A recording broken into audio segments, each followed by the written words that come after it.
Welcome to Channel Squared, where we connect with you, the divine, and channel here with you live. I'm Heather Marie, founder of Soulgate.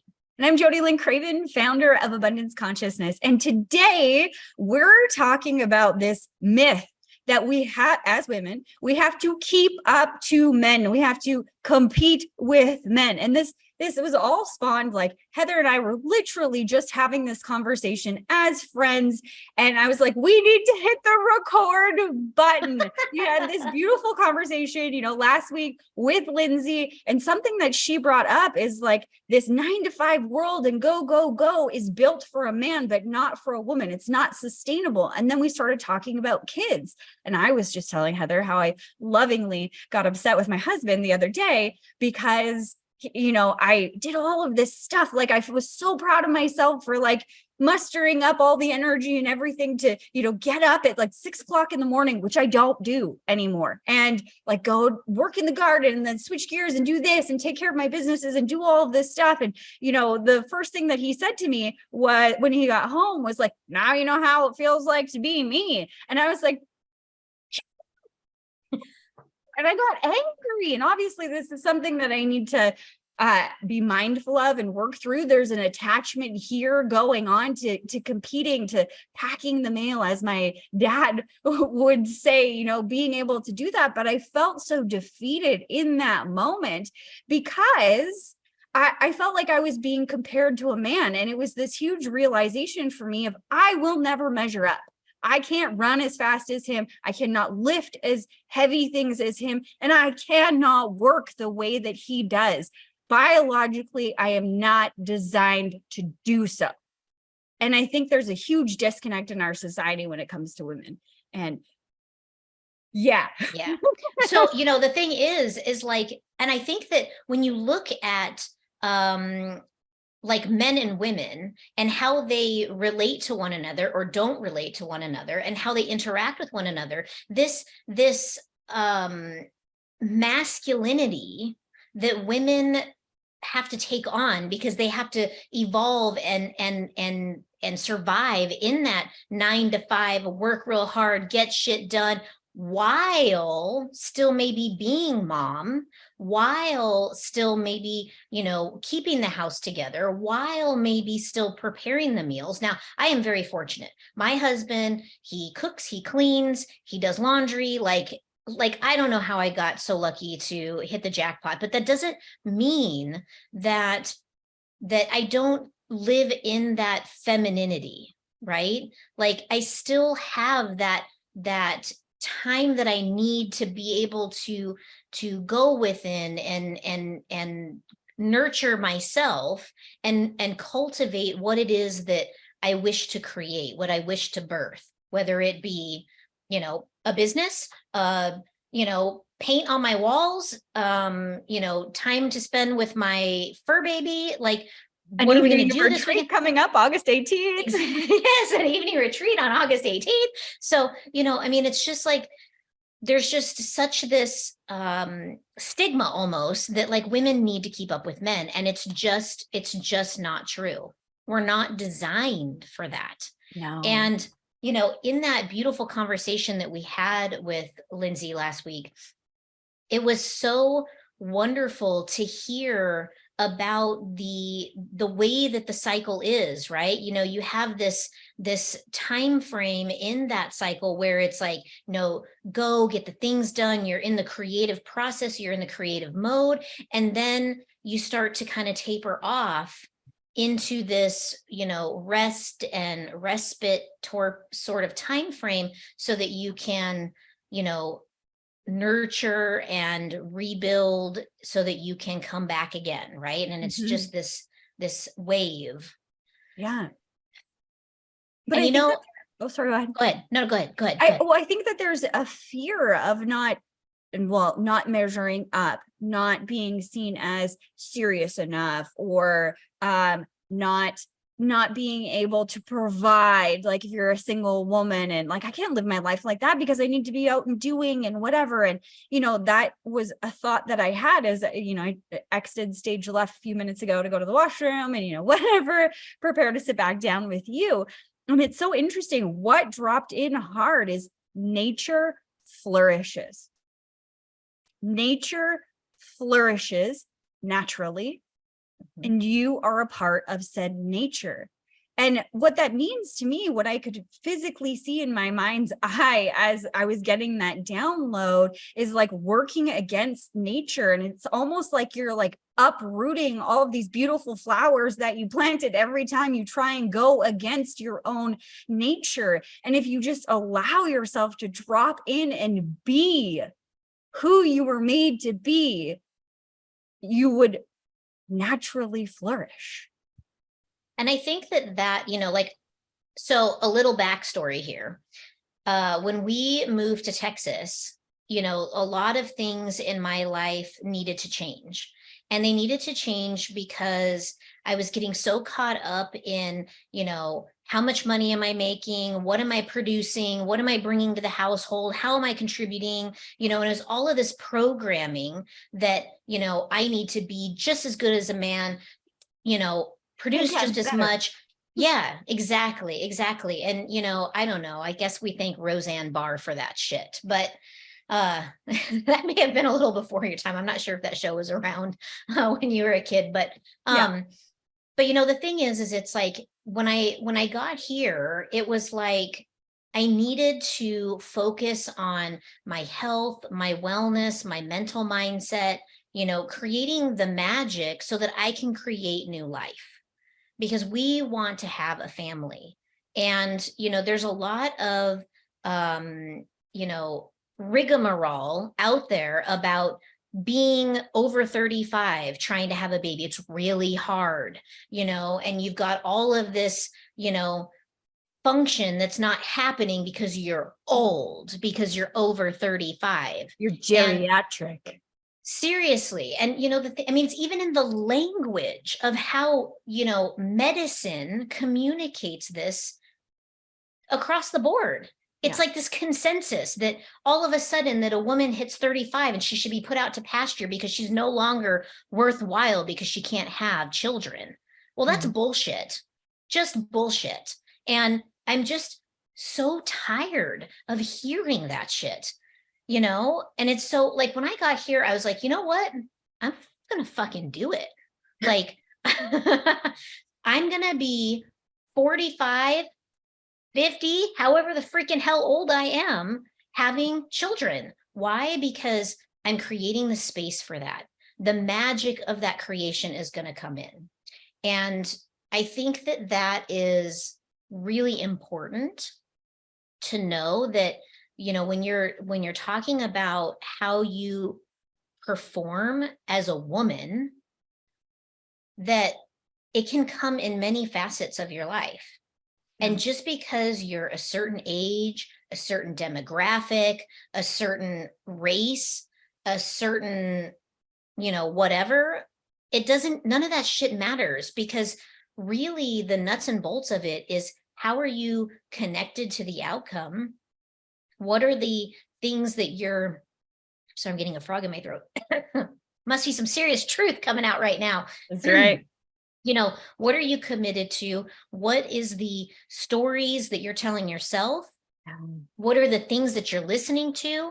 What is the information you're surrounding yourself with? And are you divinely connected with it? It connected with your heart's desire too. A couple of months back, somebody in my life who isn't exactly like close to me, not like best friends, like kind of acquaintances and whatever, had said something about child rearing, whatever. The question that she asked was, do you have a date in mind on when you're going to stop trying? Because you're too old. Is the rest of that sentence. And it hit me like a Mack truck. Because one, I had never asked, like I'd never thought about it. I had never thought about stopping trying, the possibility of not getting pregnant. Like, it had never entered my mind until she said that, like, oh, like, is there a point? And then I got all in my head and there was all these stories forming, and, me and Nate had like this really deep conversation, because I was on the edge of like, well, I was bawling my face off. I wasn't on the edge of bawling my face off. I was bawling my face off because I had never it had never entered my mind that we wouldn't be able to. And then all of a sudden it did. And something that came through that was this story of having kids when you're older. And I was like, why do people like, oh my gosh, you're 45 and you're going to have a kid, or you're 37 and you're going to have a kid. Like, you're going to be this many years old when they're 20 years old. Well, that story, I thought, why is that a big deal? And there's two things. Number one, that came through for me. Number one is that when somebody else has had kids when they're young, and then they have another kid later on in life, then they're doing it all over again. So they went into a different phase of their life, and then they're kind of going back to these sleepless nights that they thought they were done with, and whatever. Or they aren't prepared for children later in life, and they're thinking about the financial side of things. I'm supposed to be retiring, and I'm supposed to be doing this, and I'm supposed to be doing that. And now I'm older, so I have less patience. I have less energy. I'm more tired. These are all stories that we tell ourselves. And I said, well, are these stories what I want to create for my life, where I'm 50? I'm not 50 yet, but I get to 50 and I have a small child and I'm like, oh my God, I'm so tired because I'm so old. No, I want to have this beautiful, long, vitality filled life.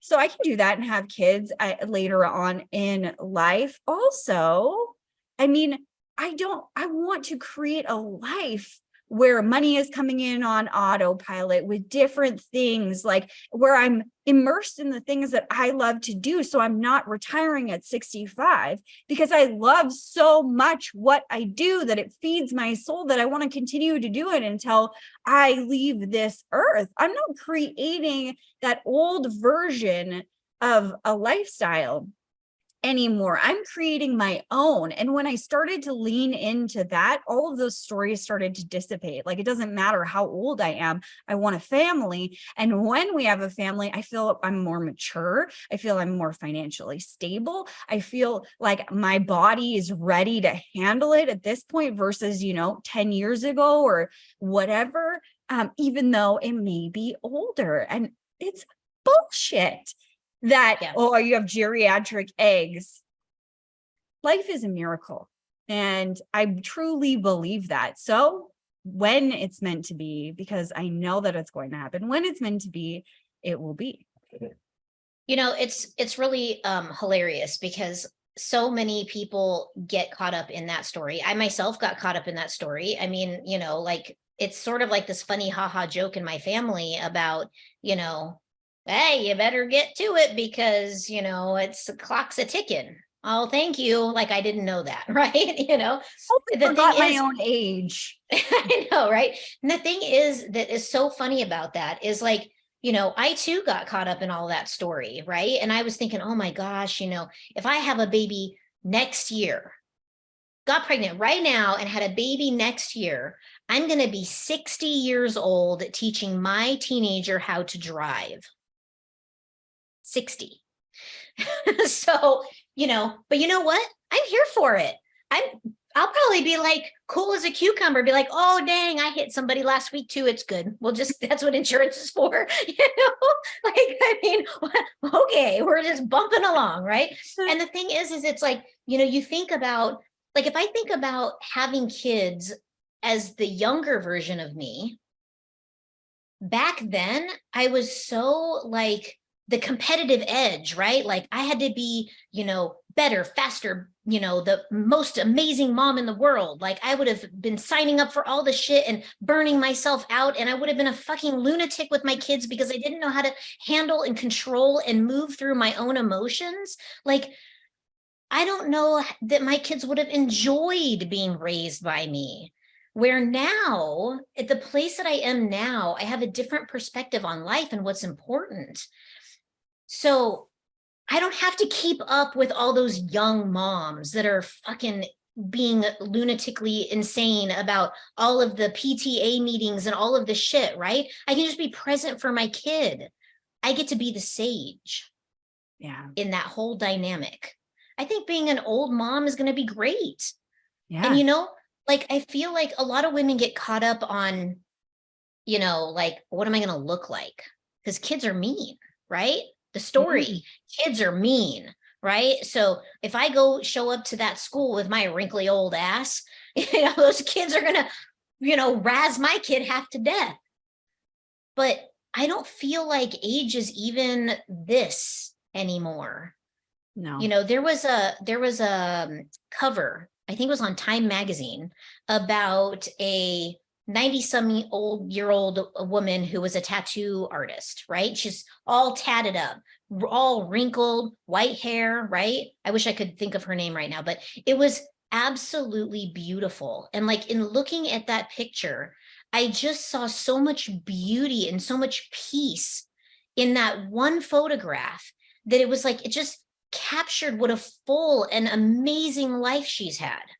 And I'm like, I want to be that.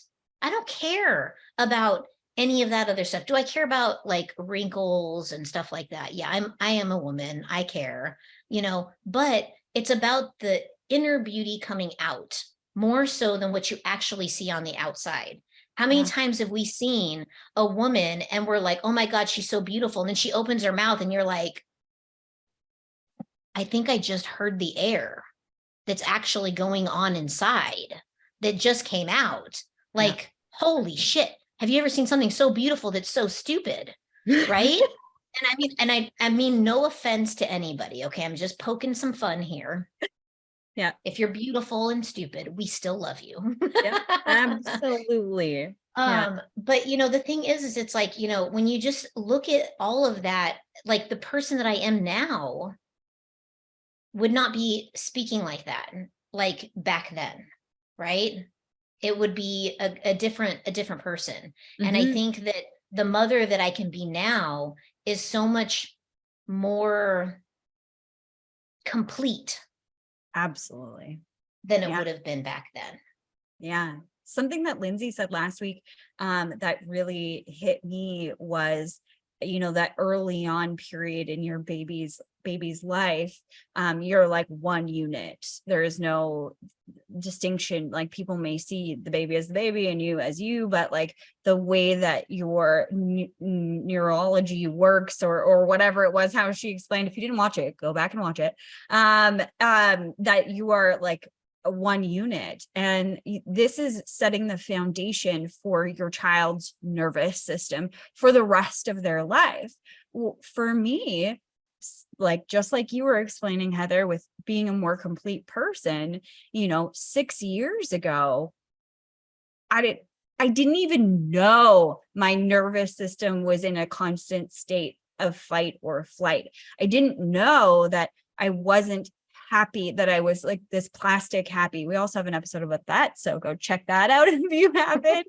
But I didn't know, because I had such this high level lack of awareness of how I actually felt, because I kept looking outside of myself for everything. Whereas now, it's more about the awareness of what do I want? What do I want my life to look like? And throwing out all of the stories that don't support the narrative, the way that I'm going forward in my life. Oh, you're old, so you can't have babies. All right, chucking that, you're going to be an ugly mom and your kids are going to, make fun of it. Like, I'm gonna be a cool mom. I am going to be like the MILF, everybody, because every year I get better looking. I started saying that a number of years ago, and it's true. If you look at pictures of me, I think anyway, 10 years ago, I look better today than I did 10 years ago. I'm starting to, I'm not perfect at this. This is a work in progress, which is life, by the way. For everybody that's watching and wondering, that's what we do. But keep pulling these stories, having that awareness and pulling them out and tossing them in the trash can if they don't support the direction that you're going. They're not needed at this time for you. 1,000,000%. 1,000,000%. Oh, yeah. Man, I feel like that just came right through us. Seriously. We were like, we need to hit the record button right now. Yeah. Well, I think it is the reality of our society today that, there's been this transition over a number of years to be more like men. And I've said this before on our show, that I felt like I wish I would have been born a man in the way that I thought that I was broken because I was a woman and I couldn't do things like men. And, the last 7 years or 10 years of my life has been this evolution of seeing this nature. Like I am a part of nature, and how does my nature work, and how can I allow myself to be myself and flourish? Yep. And it's a lot of deprogramming. Yeah, it really is. And there's so much societal pressure across the board, not just for women, but for men too. And I feel absolutely. like, this is just, we're watching everything sort of get shredded, right? Women are getting shredded, men are getting shredded. There's attacks all across the board, men wanting to be women, women wanting to be men, men not knowing their place, women not knowing how to do what they're supposed to do. And I really just feel strongly in my heart that we need to go back to the nuts and bolts of the human animal and the spiritual soul that resides within it. What now?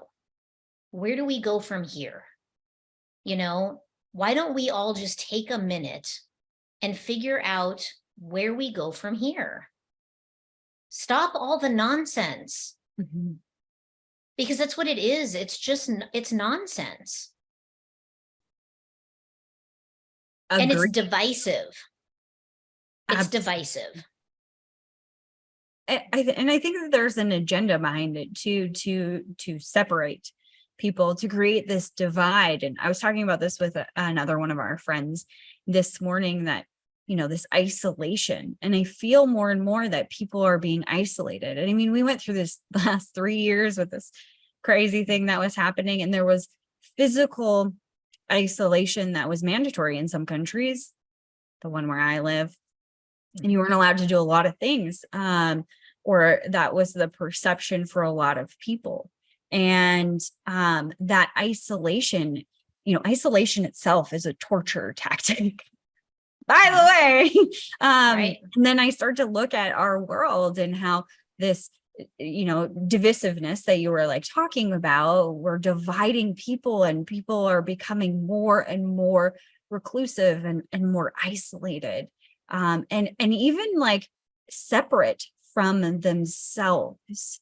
It took me a long time and a lot of courage to look myself in the mirror and ask some really tough questions and be willing to see all of my scars, all of them, with love and compassion. And, and there were some that I'm not fond of, that I'm learning to love with each and every day. But I think that we need to bring that back to society, that coming back to yourself and coming back to community and being with people. So, yeah, that brings us right to our shameless plug for our August 18th event, which is all about bringing people into nature, which changes your physiological structure.